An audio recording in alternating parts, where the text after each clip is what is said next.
e podemos dar continuidade ao evento, partindo agora para a última trilha, que vai ser a apresentação de cases de sucesso de algumas ações que nós estamos realizando aqui no nosso ecossistema de inovação, tá bom?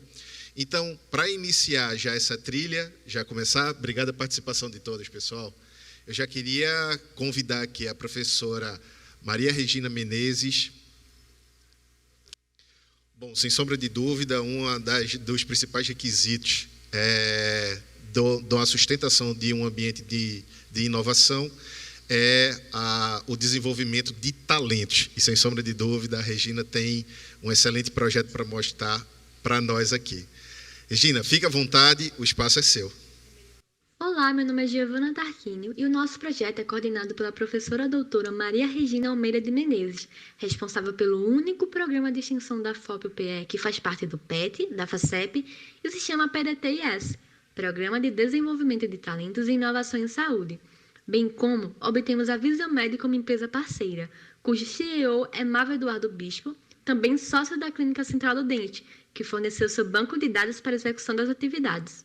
A marcação dos pontos nas imagens radiológicas para o uso da Machine Learning e inteligência artificial no diagnóstico precoce tem sido, a partir do nosso projeto, uma forma inovadora e disruptiva de introduzir estudantes no mundo da saúde 4.0. Nesse contexto, atuamos na região metropolitana do Recife e o nosso foco é aplicar a IA direcionada pelo Machine Learning no diagnóstico precoce. Nossa metodologia se apresentou em duas fases. A primeira delas constou com a seleção de 100 alunos das áreas de odontologia, medicina e tecnologias e capacitações, visando explorar aprendizados em LGPD e a aplicada à saúde, com Mávio Bispo, CEO da empresa Visiomed, inovação, presença digital e empreendedorismo, com Daniela Caram, CEO da empresa Alia, ciência de dados e machine learning com foco em Python, com Camila Napoli, CEO da empresa Cia do Sorriso, além de metodologia de produção acadêmica, com a professora doutora Maria Regina de Menezes. Isso resultou em uma vasta produção em publicações científicas com foco nas temáticas de informática para a saúde computacional, aspectos éticos e legais, formação profissional e inteligência artificial aplicada à saúde digital, bem como telemedicina e telesaúde, o que gerou 19 pitches com foco em apresentação pessoal para a mídia e 13 resenhas sobre Machine Learning. Em paralelo, todos foram mobilizados a participar do 4º simpósio do Complexo Hospitalar da UPE, o que resultou em 22 resumos e 22 painéis relacionados à saúde digital, sendo que todas as apresentações foram aceitas em formato de vídeos e aprovadas com nota máxima. Além disso, parte dos alunos marcaram presença no hackathon do Ministério da Saúde para desenvolvimento de soluções inovadoras e de impacto social.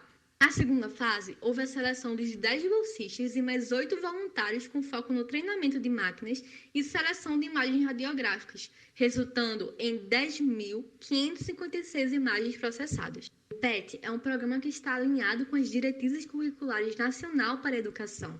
Com a curricularização, também entrega os 4 eixos pilares: ensino, pesquisa, extensão, inovação e empreendedorismo, de forma ativa na vida acadêmica, que inclui pós-graduandos e graduandos na criação de um ambiente propício ao desenvolvimento da criatividade e de soluções que impactam o mercado e sociedade. A empresa parceira Visiomed promove orientação em projetos de estruturação de dados de saúde, evidencia as tendências de mercado que aumentam a competitividade e gera soluções tecnológicas rentáveis. O PET Formaí permite que nosso PDTIS oportunize aos alunos de saúde integração com os de TI, desde o início da sua formação.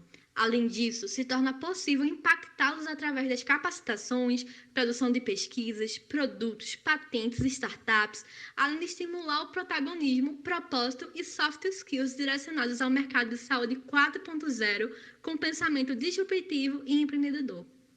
Por isso, nosso PDTIS se torna, até o momento, o único e inédito programa de extensão da área de saúde da UPE-FOP presente no PET-FACEP. Algumas dificuldades serão citadas durante a execução da parte prática.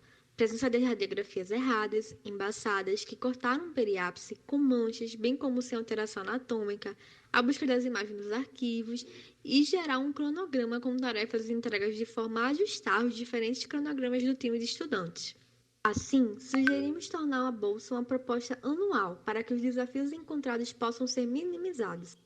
Agradecemos ao SAD School, Sebrae, Por Digital, UPE, FACEP, Formaí, Secretaria de Inovação de Pernambuco, Visiomed, nossa parceira, bem como a Office Clínica Central do Dente, especialmente Bávio Bispo, e as profissionais envolvidas nas capacitações, como a professora doutora Maria Regina de Menezes, Camila Nápoles, Daniela Caran e os demais apoiadores.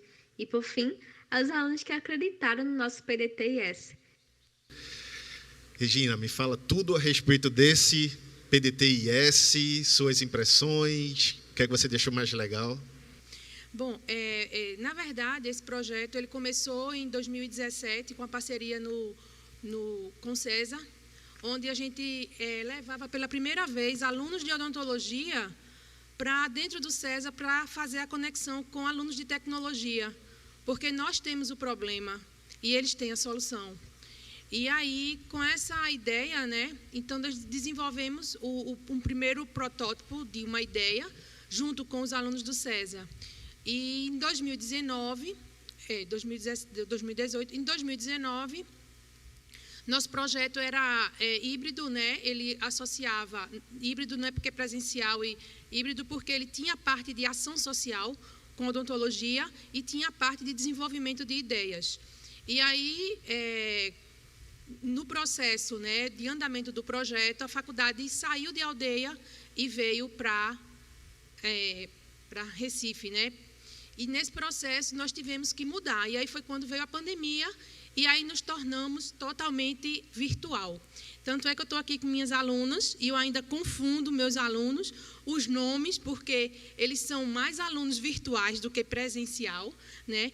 E esses meninos, eles estavam entre o primeiro e quarto período na época. Com isso, a gente conseguiu impactar. Na pandemia, eu consegui ficar com 70 alunos, trabalhando com eles, imersos no programa da Startup Way, né, do Sebrae. Então, nós não paramos. Nosso projeto era full time, eram 10 grupos que eu coordenava, fazendo mentoria dentro da Startup Way. E daí o projeto ele foi tomando uma forma. Eu digo que esse projeto ele é água, ele é fluido. Ele vai se adaptando à situação. Só que com o PET, né, com a chegada do PET, nós entramos junto com a Visiomed, né, Mávio, que é o CEO, né, que apresentou hoje pela manhã, não sei se vocês estavam presentes, ele vem acompanhando, ele é meu parceiro desde sempre, desde o início, né, ele foi meu aluno, né, ele se formou em 2015, eu orientei o trabalho dele de TCC. Em 2015, nós nos reencontramos e iniciamos esse projeto. E aí, com o PET, nós nos tornamos um projeto de extensão tecnológica, onde a empresa dele, né, abria as portas para a gente introduzir os alunos no mercado de trabalho, de forma que nossas pesquisas começaram a fazer sentido para os alunos. Ou seja, eu estava pesquisando algo inovador, mas que o mercado também estava pedindo. Né? Então, eram alunos novos. Então, eu comecei a observar que os alunos novos de odontologia, eles tinham mais abertura para entrar nesse mercado da saúde digital. E já os alunos mais velhos, eles diziam assim, professora, no seu projeto de extensão não tem nada de atuação. Aí eu, atuação na boca. Aí eu, dentro da caixa, dentro da boca, dentro do dente. Entende? Então, eu começava a perceber que os alunos que iam avançando, a mente já estava ficando rígida. E os alunos mais jovens, olha eles ali, todos, meus queridos, amados, já passaram uns 300 na minha mão, né? Mas, assim, esses aqui ainda permanecem. E eu quero dizer a vocês uma coisa. O mais importante que eu gostaria de deixar dito aqui é que esse projeto ele não é feito para mim. Esse projeto foi feito para os alunos, com os alunos, por eles. São eles os protagonistas, são eles que executam, são eles que me dão as ideias.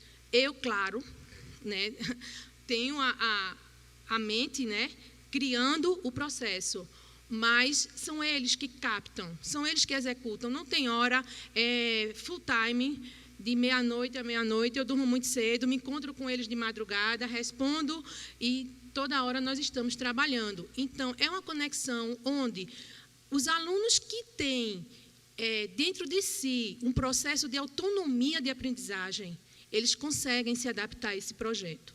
Mas os alunos que precisam de alguém para exercer um poder de decisão, de estudo, de escolha, esses alunos não se adaptam ao projeto.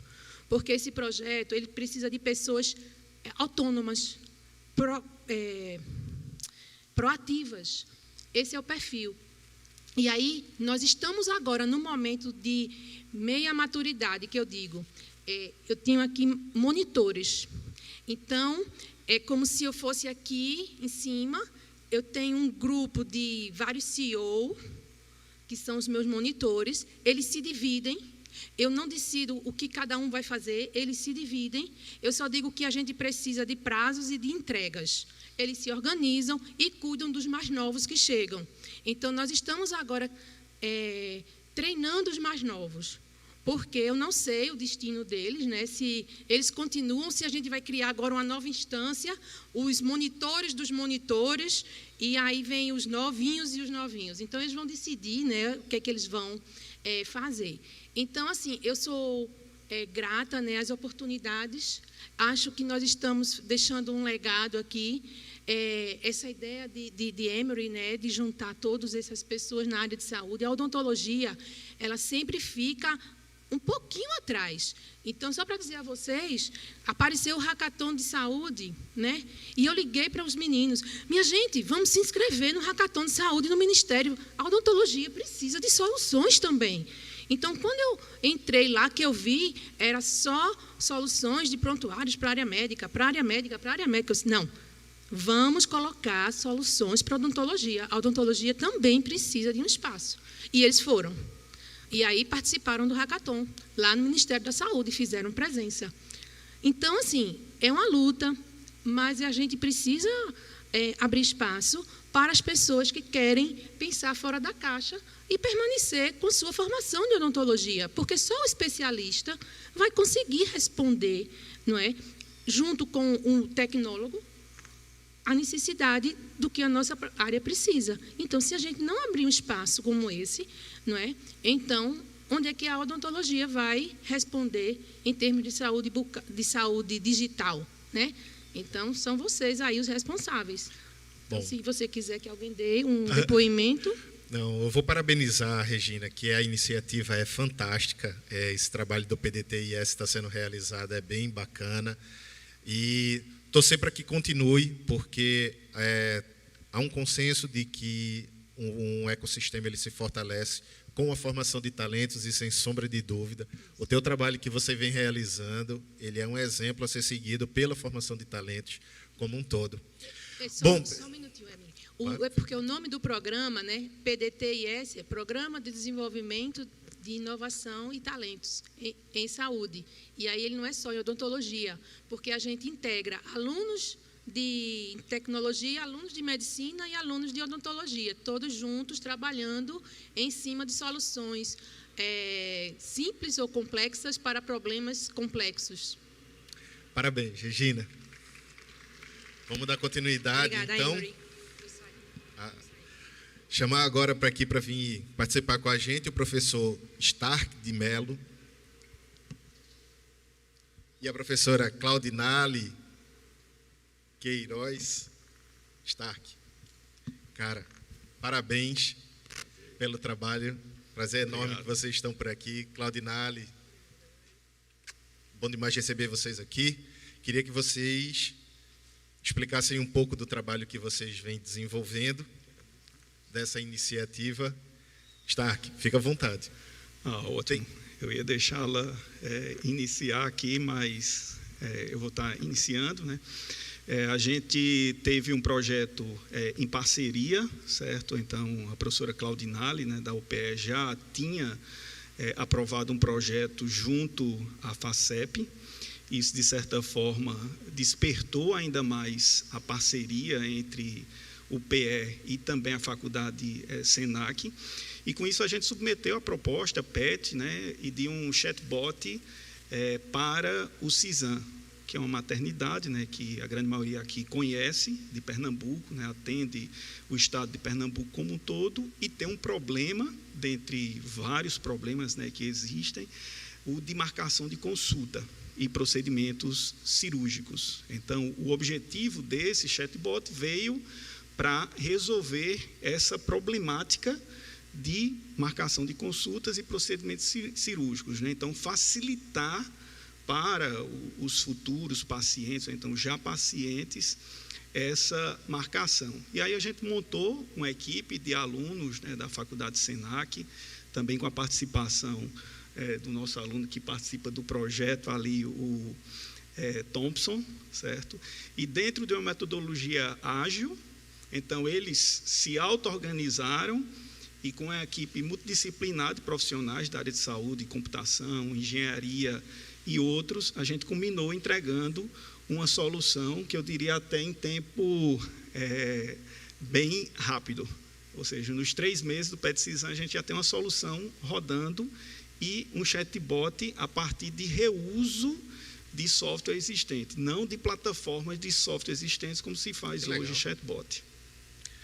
Claudinale, e você representando o CISAM, como que você enxerga o desenvolvimento dessa ação de inovação em parceria com o SENAC e como que vocês estão planejando o uso dessa ferramenta lá no CISAM? Lá dentro, né, do CISAM, nós estamos especificamente trabalhando dentro do núcleo de telesaúde, né, que a gente está tratando com projetos de tecnologia. Então, com a associação do PET Extensão, a gente conseguiu dar um andamento mais prático, né, para as soluções que para os problemas que a gente precisava com soluções tecnológicas. Então, esse foi um momento de a gente poder colocar em prática, trazer alunos, né, para verem essa prática acontecendo e também mostrar ao CISAM que ele pode consumir tecnologia. Então, com o chatbot, pretende aumentar a comunicação com os pacientes, que aí até então é feito de forma muito presencial e também através de telefone, né, ligação telefônica. Então, a gente está ampliando, né, com soluções que talvez possam dar mais visibilidade ao CISAM e também dar mais respostas mais rápidas também para os pacientes. Que legal. Stark, e esse entrosamento com a empresa, com a Ezra, que acabou ajudando você no desenvolvimento desse produto, né, dessa solução. A gente sabe que lá no SENAC vocês têm um histórico forte de interação com a indústria e que eu imagino que o que traga de inovação seja essa interação nas áreas da saúde.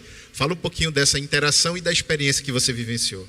Pronto, exatamente. Isso é de extrema importância, né, porque o mercado, né, a academia e também, vou estar chamando aí o potencial cliente, né, unidos, então a gente pode corroborar e trazer uma solução. Então, a importância de se levar um problema para o mercado se dá porque o mercado ele está pensando em potencializar uma solução, certo? Inclusive, nesse projeto, a gente tem perspectivas de realizar registro de software.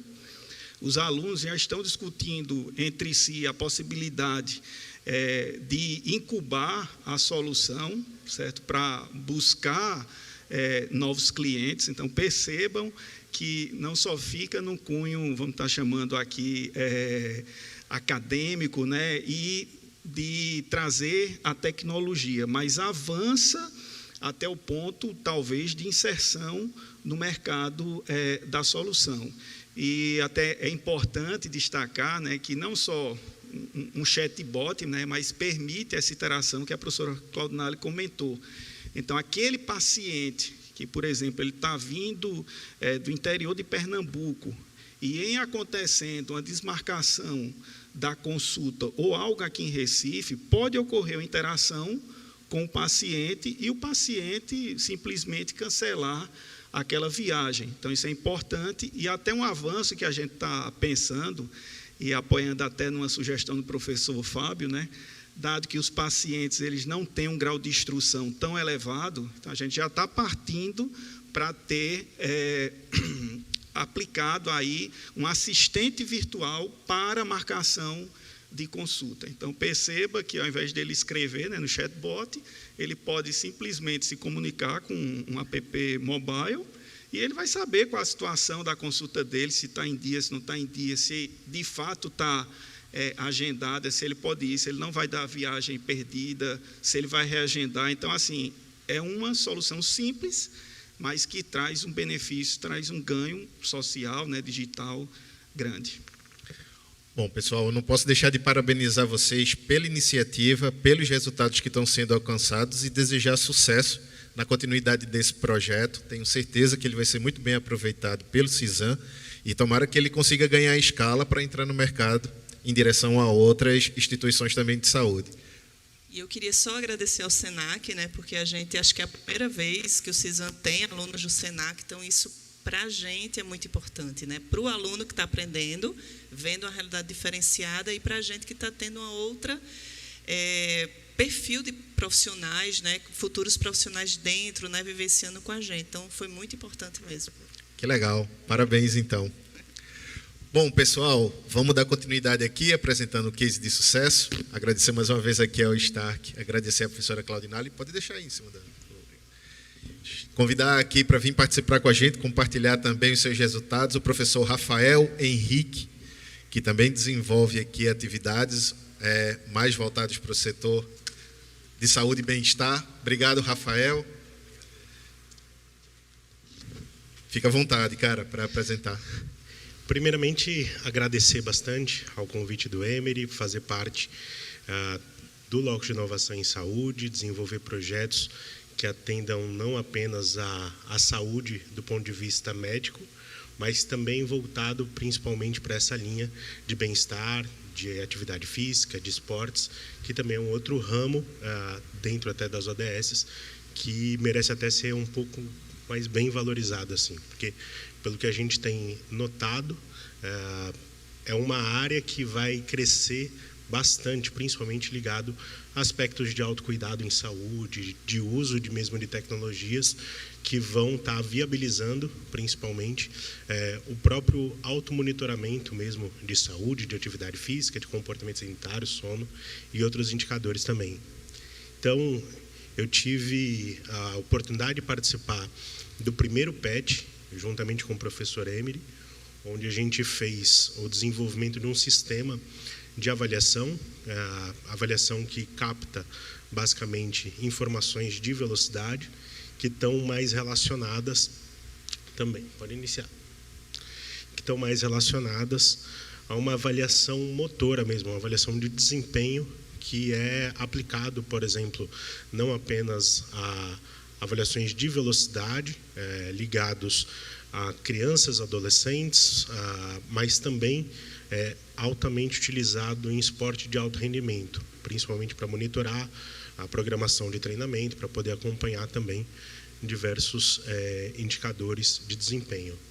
Na ideia geral do próprio desenvolvimento do sistema de avaliação, de fotocélulas mesmo, a gente até enxergava que o desenvolvimento ele seria muito difícil de ser finalizado em um curto período de tempo. E foi não apenas uma surpresa muito positiva, mas a gente encara assim como um grande sucesso do próprio PET conseguir desenvolver tanto software quanto hardware de uma medida de captação que foi depois testado com avaliações em crianças e adolescentes, foi testado em atletas também de rendimento, juntamente com a parceria do próprio LAP, que é o Laboratório de Alta Performance e Pesquisa, que viabilizou também esse desenvolvimento.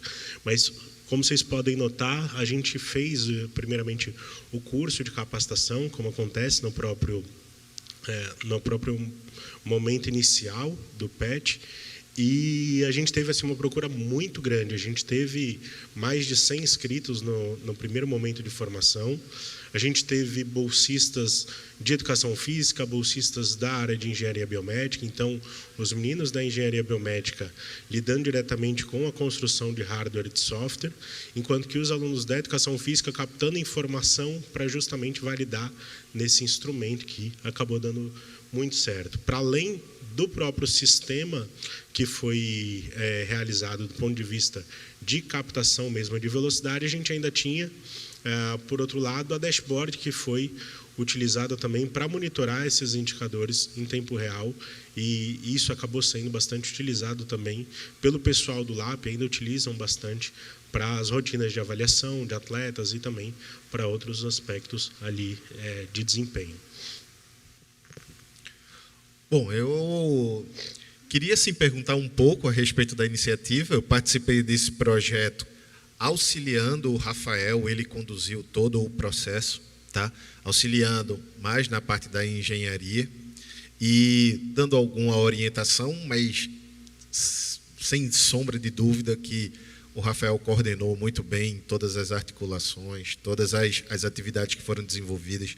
E aí, Rafael, é nesse sentido que eu queria mais perguntar, queria saber um pouco mais da tua opinião. Inovação associada com bem-estar. Qual que é a impressão que você tem na medida em que você tenta trazer tecnologia para um público bem seletivo, como, por exemplo, clientes da educação física, e como que você viu a aceitação desse público, tá? Mais voltada para a temática que você trouxe para a gente no primeiro PET, no PET de 2021. Pronto, também. A princípio, a gente até encarou assim com bastante interesse, apesar de desconhecer em boa parte assim do que a própria inovação poderia nos auxiliar em relação ao desenvolvimento de produtos tecnológicos na área de educação física. Como a gente já vinha se deparando com o próprio cenário de desenvolvimento tecnológico, ele tinha sido estava sendo muito mais alinhado com demandas mais médicas de produtos biotecnológicos, e quando a gente começou a entrar nessa linha mesmo de desenvolvimento tecnológico, a gente foi enxergando assim um campo muito amplo de até intersecção da própria educação física mesmo com a linha de bem-estar. Não apenas voltado para um aspecto que, como a gente tratou no primeiro PET, ligado a desempenho físico mesmo, desempenho físico e motor, mas nos deu também possibilidades de abranger também projetos que envolvessem também bem-estar, pensando apenas em aspectos até de alguma forma mais simples de saúde, principalmente quando a gente pensa em crianças, em adolescentes, em públicos mais diversificados. Legal. E só complementando uma coisinha, é até interessante notar que, por exemplo, no último evento que aconteceu semana passada do Bang Beach, a gente notou assim diversos produtos que estão relacionados diretamente com saúde e bem-estar e que praticamente não tem diálogo nenhum com a própria educação física. Mesmo que seja, por exemplo, o uso de wearable para poder fazer uma indicação clínica de necessidade de atendimento, ou então para monitorar algum indicador de bem-estar, como sono, como atividade física, e com pouca ligação, de fato, com isso. Explica então para a gente agora esse trabalho aqui, Rafael, que você desenvolveu no PetGov. O que foi esse trabalho? Então, no PetGov, a gente teve a oportunidade de fazer a ligação com 2 municípios. Então, a jornada de PetGov envolvia necessariamente a formação de equipes de governo do Estado, e para o desenvolvimento desse PetGov, que é ligado à saúde e bem-estar de crianças e adolescentes, a gente teve a participação de 2 prefeituras que estavam diretamente envolvidas. A Prefeitura de Vitória de Santo Antão, que até na figura da professora Carol Leandro, teve interesse juntamente com o próprio prefeito, e a gente resgatou um histórico até grande de parceria com a Prefeitura de Lagoa do Carro, onde a gente já tinha um estudo até pré-Covid, talvez até o único estudo sem estar de base populacional. A gente tinha, no período pré-Covid, cerca de 92% de todas as crianças do município avaliadas em diferentes indicadores de saúde. E com base nisso, a gente foi até tentar desenvolver, com base nas necessidades deles voltadas ao monitoramento mesmo de indicadores de saúde, diferentes soluções que pudessem também auxiliar no próprio monitoramento da gestão pública, de fato, desses indicadores de saúde.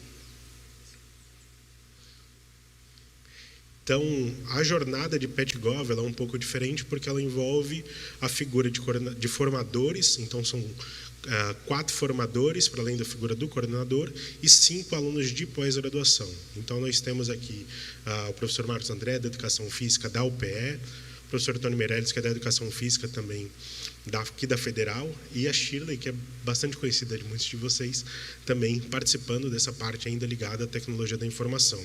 E alunos de pós-graduação ficaram durante 9 meses aí, tanto auxiliando na jornada de formação, que é muito mais extensa, são 180 horas de formação para os servidores, e depois a gente entra em 5 meses de jornada mesmo efetiva de construção desses produtos tecnológicos, que aí a gente ainda tinha diversos alunos de pós-graduação que estavam ligados ao monitoramento, até a supervisão das equipes do governo do estado, que estavam ali vinculados a esse PetGov, que eles que tinham que botar a mão na massa e desenvolver também esses produtos, muito mais com a supervisão dos alunos de pós-graduação.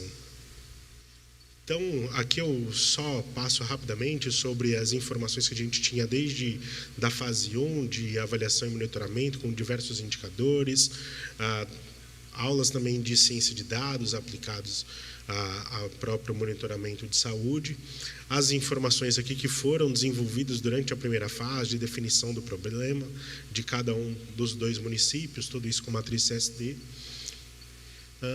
E um pouco mais adiante, deixa eu até passar um pouco, mostrando principalmente aqui, vocês podem até acessar a dashboard que foi desenvolvida lá nesse PetGov, que envolve diretamente a visualização mesmo desses dados integrados de saúde para todas as escolas avaliadas e todas as crianças que estavam ali sendo monitoradas. Rafael, enquanto tu explica, deixa eu perguntar agora qual a sua... Que depoimento você consegue trazer para a gente de estar trabalhando agora com um público bem diferente, mas também na temática de saúde e bem-estar, que agora está trabalhando com crianças, avaliação, criando indicadores para estudantes em escolas para disponibilizar isso para gestores públicos. Uma coisa muito interessante que aconteceu com base nesse desenvolvimento do PetGov é que gerou interesse talvez até bem mais amplo. O próprio AMUP está solicitando agora reuniões para que a gente apresente todas essas soluções, para até escalar para todo o governo do estado esse monitoramento de indicadores de saúde de todos os escolares, principalmente por conta de diversos cruzamentos de dados que a gente foi gerando na própria dashboard de avaliação deles, sobretudo em relação a desempenho escolar, que tem sido muito afetado, tanto por indicadores de obesidade, quanto por indicadores, por exemplo, de aptidão cardiorrespiratória. E tem muitos aspectos que, com base até em dados de pesquisa que estão vinculados a esse projeto, que envolvem informações muito interessantes, assim, tanto no aspecto relacionado à reestruturação de espaços de recreio, reestruturação do currículo mesmo das escolas. Para vocês terem uma ideia, tem associações que a gente vem encontrando de que, por exemplo, aumentar a quantidade de materiais no próprio espaço de recreio, ou então modificar o piso das escolas, ou então retirar obstáculos que ficam no pátio de recreio, isso afeta diretamente a capacidade da criança, do adolescente de correr, de gastar energia mesmo dentro da aula de educação física, ou então no horário de recreio, e isso impacta diretamente na cognição. Então, tem uma série de indicadores que, com base nesses cruzamentos de dashboard e também com outros dados que a gente até explorou de potenciais influenciadores de desempenho, tanto de português quanto de matemática, que influenciaram bastante e ainda nos exigem muito trabalho agora de reinterpretar, de passar tutorias e até auxiliar todas essas equipes de gestão dos 2 municípios, justamente para poder fazer a próxima etapa. O que vem depois de todos esses dados coletados? O que eles devem fazer em termos de reestruturação do currículo geral da escola, a necessidade de ampliar a quantidade de aulas de educação física, de alterar, por exemplo, a dinâmica até de merenda. Por exemplo, a Lagoa do Carro conseguiu colocar em pouquíssimo tempo não apenas recurso para poder alterar a infraestrutura, mas também para para aumentar a quantidade de merendas que estavam sendo oferecidas. Então, agora a Lagoa do Carro está com 2 merendas, justamente para poder combater, por exemplo, indicadores de desnutrição, que estava batendo 15%, que é um indicador, um valor muito alarmante. Então, são diversos aspectos que acabaram auxiliando bastante a gestão pública. Rafael, parabéns pelos trabalhos, tá? São excelentes, temáticas voltadas para a saúde do público-alvo, né, dos grupos-alvos, e tomara que o trabalho continue, gere novos frutos. Está com cara de que, principalmente o trabalho do Petgrove, vai ganhar escala, e eu tenho certeza que a inovação vai continuar nessa área. Parabéns mais uma vez. Obrigado. Bom, vamos dar continuidade, chamar aqui mais um case de sucesso, onde aqui a gente vai convidar agora o professor Fábio Cavalcante para vir aqui apresentar aqui seus resultados. Fábio, vem para cá.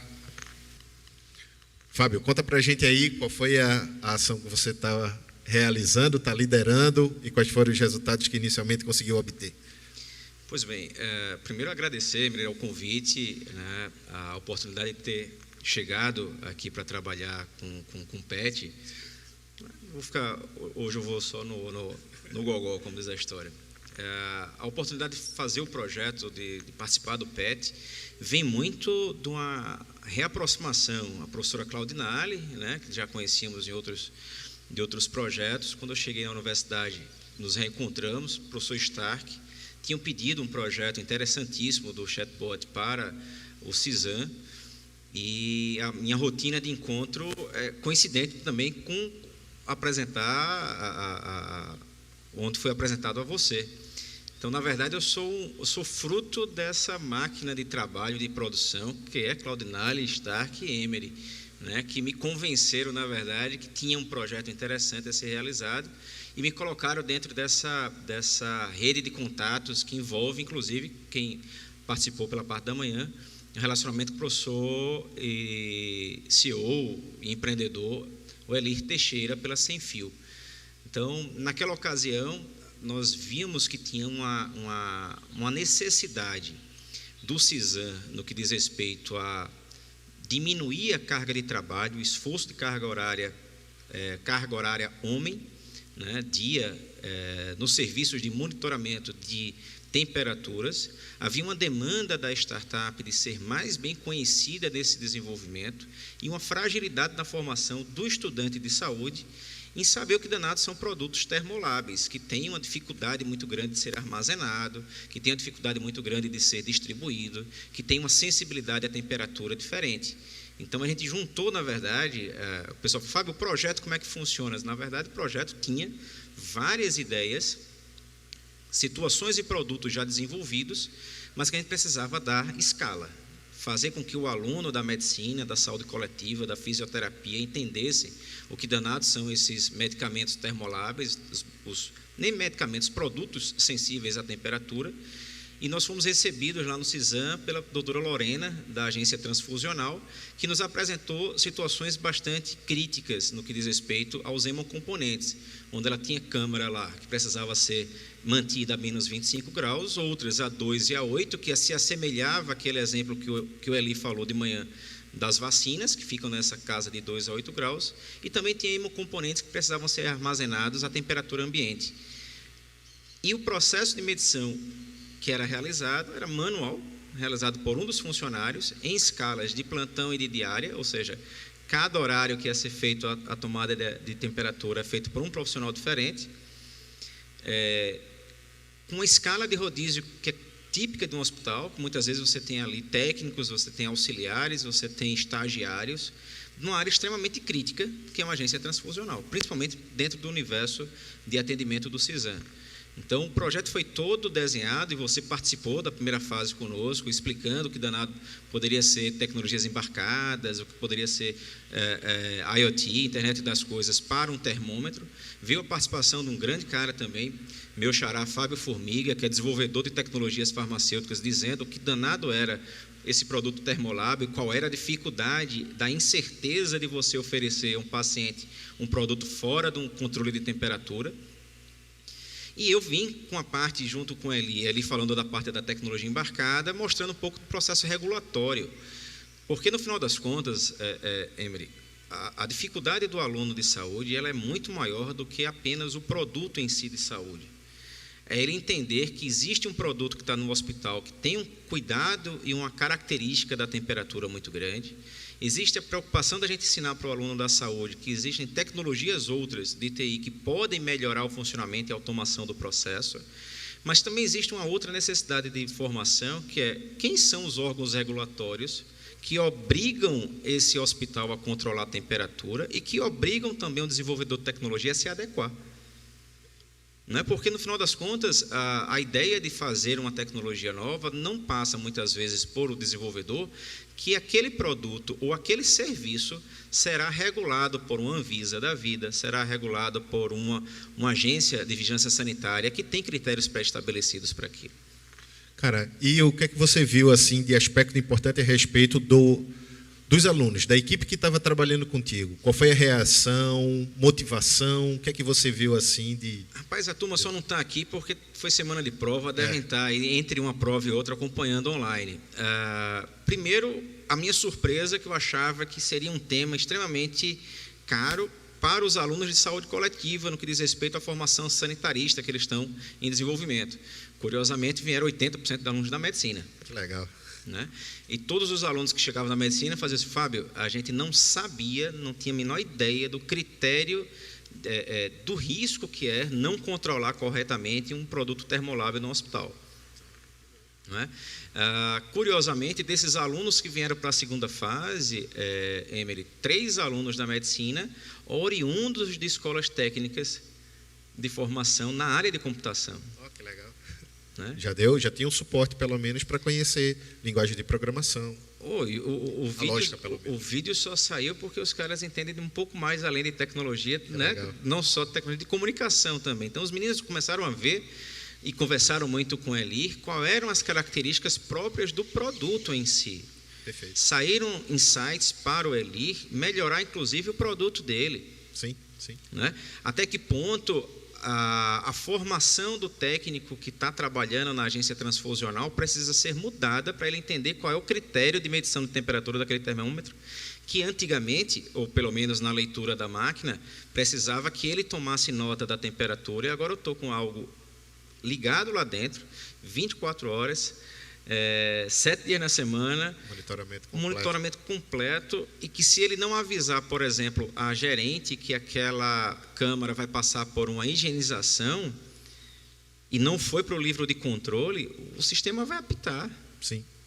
Em 5 celulares ao mesmo tempo, dizendo que tem alguma coisa errada com a temperatura. Até a gente descobrir que, na verdade, foi desligado a câmera porque foi fazer uma higienização, gera uma mudança de protocolo, de procedimento. De certa forma, pode até resultar na perda do próprio produto, né? Tu tocou num ponto que é bem interessante, que cada vez mais está ficando destacado para mim, que a educação para a inovação, ela é necessária em todos os graus da formação da pessoa, do empreendedor ou de quem está na equipe da inovação. Desde o nível técnico até o nível de graduação e no nível de pós-graduação. E aí eu queria tentar pescar de você alguma informação a mais a respeito de o que você observou desse pessoal que tinha formação técnica e que tinha formação também nas áreas da saúde, pelo menos no nível de graduação. O que é que te chamou mais atenção a respeito da interação deles com o posicionamento de inovação? Rapaz, eu acho que eu criei um problema gostoso de resolver. Né? Muito bom. Porque, no final das contas, dos 10 alunos que foram para a segunda fase, 8 estão conosco no grupo de pesquisa. Não é? Só 2 que não estão, porque já foram para a residência, estão terminando o curso e estão indo para a residência. Tínhamos um aluno de pós-graduação em saúde coletiva, e uma outra está terminando o curso de graduação já na fisioterapia, mas que já procurou o Elir para desenvolver um outro produto que talvez entre no roadmap da Sem-Fio.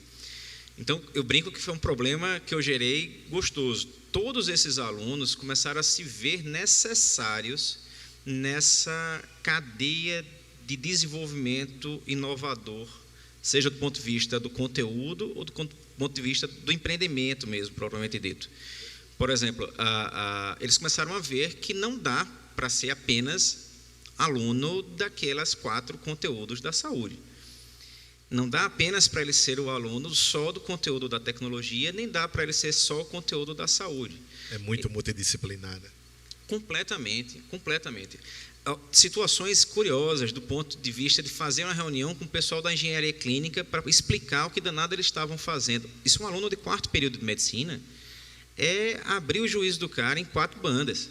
Não é? Dizer assim, tu vai ter que conversar com os caras, porque se você não explicar o que você quer, ele não vai ter como melhorar o que você está entregando como serviço.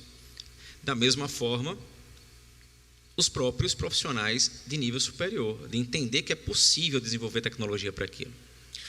Bom, Fábio, fico muito feliz que esse projeto conseguiu alcançar o objetivo. Estou torcendo para que ele gere novos produtos, que gerem outros resultados. Fico muito feliz de ver que a gente está conseguindo alcançar o público, tá, da Faculdade de Medicina, levando um pouco de inovação e colocando aquele melzinho na boca para que esse público tenha suas próprias iniciativas, tenha seus próprios interesses em desenvolver inovação e ir para o mercado. Parabéns a você e ao Elir por ter tocado essa iniciativa. E agora, para finalizar essa nossa trilha, eu gostaria de convidar aqui para o grupo o professor Eduardo Zapaterra. A temática do projeto do Eduardo, ele pode explicar para a gente, mas foi muito interessante, que está relacionada com alto desempenho em natação. Fantástica a proposta. Olá, boa tarde a todos, todas. A ideia do projeto é o desenvolvimento de um protótipo, né, foi o desenvolvimento de um protótipo para avaliação da potência em nadadores. Né? A avaliação da potência no ciclismo ela é bastante difundida. Na corrida já existem alguns equipamentos, mas a medida na natação ela é um pouco mais limitada. Né? Então, a proposta do projeto foi justamente essa. A gente teve que fazer uma pequena alteração no projeto e eu acredito que, inclusive, para melhor. Né? Então, a gente fez um sensor para colocar na palma da mão do nadador e para que os dados de força e velocidade consigam ser transferidos depois para um software. Né? Então, basicamente, a gente fez a primeira parte do curso e, para mim, assim, o que ficou mais marcante no desenvolvimento do projeto foi, inclusive, o envolvimento dos alunos da educação física. Né? Durante todo o evento, eu estava conversando com o Rafa ali, a importância que isso tem para a educação física. Principalmente a aproximação com uma outra área, né? Que é a área de engenharia. Bom, assim, Eduardo, eu queria conversar contigo ainda a respeito desse tema de tecnologias para a área do esporte, querendo saber um pouco do teu ponto de vista a respeito de esporte em diferentes níveis, tá? Fico muito feliz que o teu projeto tem dado resultado, tá avançando muito bem no desenvolvimento desse MVP, e fico com a impressão de que, de certa forma, a tecnologia acaba chegando a esportes de alto rendimento, alguns esportes mais específicos, como o futebol, a gente sabe que tem muito dinheiro envolvido, acaba sendo a primeira janela de oportunidade para o desenvolvimento de tecnologia. Em seguida, vem alguns esportes chamados esportes olímpicos, mas também de grande apelo ou grande impacto junto ao público. Então, a gente consegue destacar que atletismo tem muita tecnologia, a gente consegue destacar que natação acaba tendo alguma tecnologia e alguns outros esportes também. Outros esportes olímpicos menos populares, eu queria saber, na tua opinião, você acha que eles demandam tecnologia também para alta performance? Você acha como que a gente pode levar tecnologia para esportes menos populares, mas tão importantes para a formação de crianças, como judô, como alguns outros esportes mais socioeducativos, não sei se socioeducativos seria isso, educativos, tá? Fisioeducativos. Como que a gente faz, cara, para romper essa barreira e levar um pouco mais de tecnologia para esses outros esportes? Ciclismo. Eu acho que a barreira a ser vencida é a formação de quem vai trabalhar com essas modalidades. Então, costumeiramente, o que acontece? Quem está trabalhando nas modalidades esportivas foram pessoas que foram atletas, né, algumas vezes, e passaram por um processo de formação, mas não tiveram um processo de formação voltado para a área tecnológica e como aplicar de maneira real a tecnologia no seu ambiente. E na nossa área, não sei em outras, mas na educação física, tem uma tendência a ter uma distância maior entre a universidade, a pesquisa e quem está lá na ponta no esporte. Então, a capacidade que a gente tem que ter de conversar com alguém que já está lá trabalhando para mostrar que a tecnologia não é uma tecnologia que atrapalha o cara no nado ou no pedal, e que traz uma informação que é relevante, sim, para ele depois usar para prescrição. Por exemplo, na natação, após a medição da potência, a gente consegue inserir resistência, né, com parachute, por exemplo, aquele nado com paraquedas, para que o cara aumente ainda mais a força executada na braçada. Então, a solução é você aproximar com coisas práticas e que realmente altere a dinâmica de prescrição, de monitoramento do treino daquela modalidade. Bom, muito bacana. Eu acho que essa temática ela tem uma amplitude de inovação a ser desenvolvida que é muito destacada, e eu entendo também que cada nova solução ela pode ser trazida em diferentes contextos, e para isso eu queria saber um pouquinho mais da tua opinião a respeito do seguinte contexto: solução personalizada ou solução padrão dentro dessa temática do esporte. Você acha que a gente vai caminhar para desenvolvimento de tecnologia, por exemplo, para o nado, no teu caso bem específico, que tenha que ser adaptada ao nadador, ou você acha que que uma indústria de desenvolvimento em escala, ela cabe dentro de uma análise de mercado?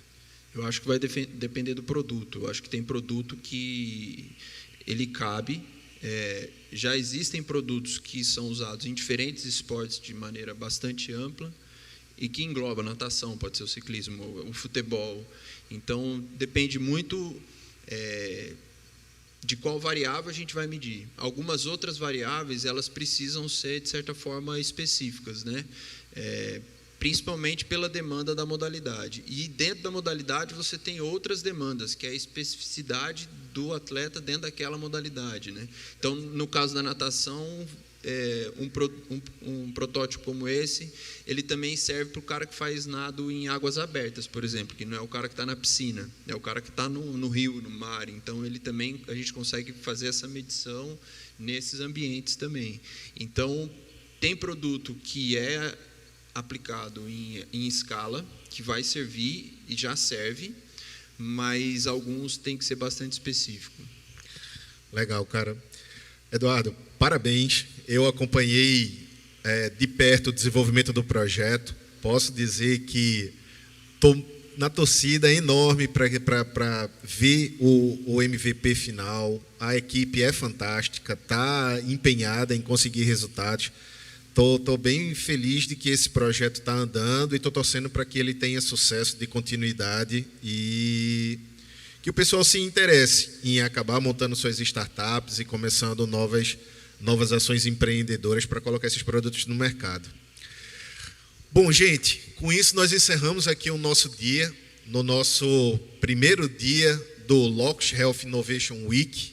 Obrigado a todos que permaneceram conosco até esse momento e convido a todos para participar do evento amanhã, logo cedo, se não me engano, a partir das 8h30 ou 9 horas, com as ações acontecendo presencialmente lá em Petrolina, onde a gente vai conseguir acompanhar tudo também pela transmissão online.